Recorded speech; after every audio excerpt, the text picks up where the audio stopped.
On avait dit qu'il fallait pas se fixer par rapport aux autres, et là il est parti tout seul tout de suite. Bah oui, il a fait ce qu'on avait dit, qu'on avait prévu. En fait, on ne pouvait pas s'occuper de ce que faisaient les autres. Le souci majeur, c'était de partir sur un tempo qui lui convienne à lui, quoi qu'il arrive, qu'il soit derrière, dans le paquet de tête ou devant. On avait prévu qu'il n'écoute que ses sensations en lui et les vitesses auxquelles on travaille à l'entraînement. Je pense qu'il a fait le bon choix. Alors évidemment, il a gagné, donc tout le monde va dire que c'est super. S'il n'avait pas gagné, on aurait dit que c'était n'importe quoi au niveau tactique. Bon, moi je pense qu'il a fait ce qu'il savait faire. Au premier kilo, Johan passe en 4,27, ce qui est vraiment une allure facile pour lui. Les autres passent en 4,49 au kilo. Johan ne marche jamais à cette vitesse-là à l'entraînement. Et s'il avait marché à cette vitesse-là, je suis sûr que ça l'aurait mis sur un mauvais tempo et il n'aurait pas été bien comme il l'a été sur toute la course.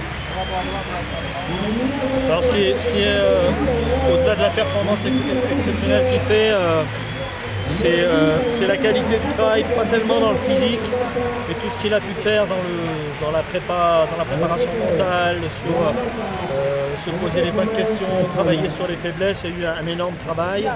Alors ça, on n'en mesure jamais les effets avant la compétition.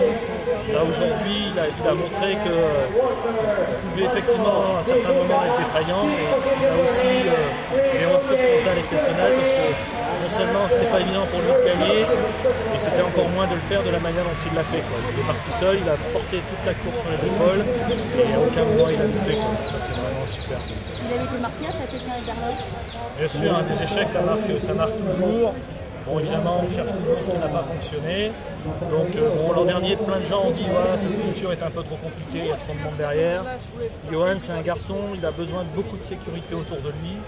Et il a dans l'équipe plein de gens auxquels il peut se référer en toute confidence. Et Johan, il a besoin de ça. Je pense qu'aujourd'hui, on montre qu'il fallait que les choses se mettent en place. Aujourd'hui, elles sont en place. Et ça se traduit par une victoire. J'ai aussi une pensée pour les entraîneurs qui l'ont formé. Chantal Théron, Michel Lemercier, ses premiers coachs. Denis Langlois, qui l'a mené au titre de champion d'Europe et au vice-champion du monde. Alors évidemment, pour moi derrière, c'était un travail pas facile parce que repartir sur des bases comme ça, c'est très élevé. Mais en tout cas, je les salue et je n'oublie pas ce qu'ils ont fait pour amener Johan là où il est aujourd'hui. Et je pense qu'il y a un morceau de leur médaille qui leur va aussi.